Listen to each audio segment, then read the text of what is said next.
സംസ്ഥാന സർക്കാരും കേന്ദ്ര സർക്കാരും ഒരുപോലെ കൈയഴിഞ്ഞ വിഷയമായിരുന്നു ഇത്. ഉടൻ വയനാടിന്റെ ദുരിതാശ്വാസ പദ്ധതിക്ക് വേണ്ടി അനുവദിക്കേണ്ട തുക കേന്ദ്രം മുട്ടാതർക്കം പറഞ്ഞ് പൂഴ്ത്തിവെക്കുമ്പോൾ പിടിച്ചു വാങ്ങേണ്ടത് നിയുക്ത വയനാട് എംപിയുടെ കടമയായി മാറിക്കഴിഞ്ഞിരിക്കുന്നു. അത് കൃത്യമായി പ്രിയങ്ക വയനാടുകാരെ ബോധിപ്പിച്ചിട്ടുമുണ്ട്. സംസ്ഥാന മുഖ്യമന്ത്രിക്ക് കേന്ദ്രവുമായി ഒത്തുതീർപ്പ് ഫോർമുലയിലേക്ക് കാര്യങ്ങൾ എത്തിക്കുമ്പോൾ പിന്നെ കേന്ദ്രത്തോട് എന്തെങ്കിലും ആവശ്യപ്പെടാൻ കഴിയുമോ എന്നാണ് പ്രിയങ്ക വയനാട്ടിൽ ചോദിച്ചത്. അതിനുശേഷം ലോക്സഭയിലേക്ക് എത്തി അവർ ആദ്യ ദിവസം തന്നെ അതാത് വകുപ്പ് മന്ത്രിമാരെ കണ്ട് ആവശ്യമുള്ള തുകയുമായി ബന്ധപ്പെട്ട കാര്യങ്ങളിൽ ചർച്ച നടത്തിയതാണ്.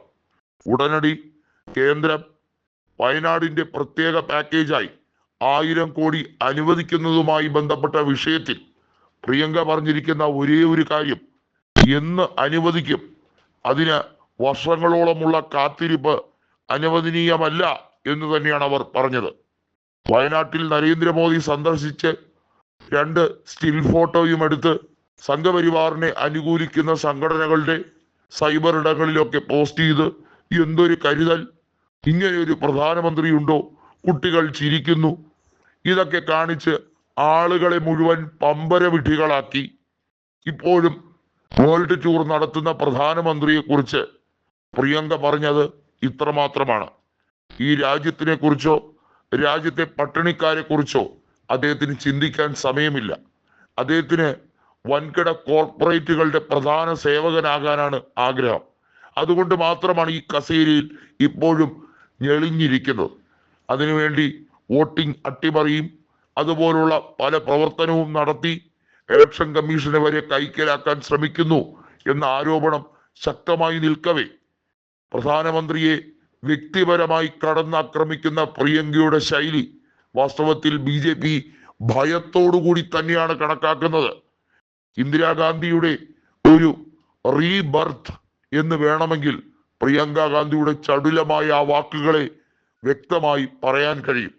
നരേന്ദ്രമോദി ഒരിക്കലും പ്രതീക്ഷിച്ചിരുന്നില്ല രാഹുൽ ഗാന്ധിയെയും പ്രിയങ്ക ഗാന്ധിയും ഒരേ സമയം നേരിടേണ്ടി വരും എന്നത്.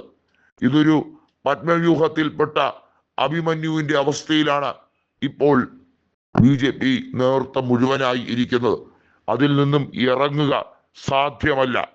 പത്മവ്യൂഹം തീർത്തത് വാസ്തവത്തിൽ കർണൻ ഉൾപ്പെടെയുള്ളവരുടെ നേതൃത്വത്തിൽ കൗരവ സഭയാണെങ്കിൽ അതിനെ ഭേദിക്കാനുള്ള ശക്തിയൊന്നും ഇപ്പോൾ നിലവിൽ BJPക്കില്ല എന്ന് വ്യക്തമാകുന്ന സാഹചര്യമാണ്.